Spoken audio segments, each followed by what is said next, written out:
In September 2015, world leaders from 193 countries gathered at the United Nations headquarters in New York. They signed a historic agreement called Agenda 2030 for Sustainable Development. It is so decided.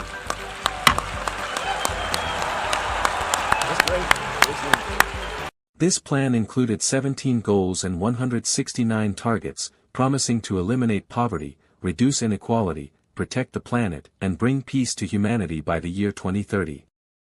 On the surface, it sounded noble, almost like building a paradise on Earth. Every sector of human life, money, food, education, health, climate, and technology, is to be redesigned under this framework. No poverty requires global digital banking and central bank digital currencies. Zero hunger pushes lab-grown meat, genetically modified foods, and total control of agriculture. Good health transfers authority to the World Health Organization, which decides global medical rules. Quality education imposes a standardized, globalized curriculum to shape children's thinking. In short, the promise of freedom is replaced by global governance and total monitoring. Agenda 2030 is not just about a better future. Behind the promises of sustainability lies the foundation of a new world order.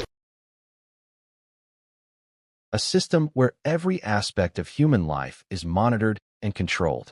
In the upcoming episodes, I will show you, through the light of the Quran and Hadith, how this entire system is actually the system of Dajjal. This global agenda is designed to weaken humanity, strip away independence, and train people to accept slavery and total control, so that when Dajjal arrives, people are already conditioned to obey. Step by step, we'll break down each goal, each policy, and each hidden plan, revealing how it prepares humanity for his arrival.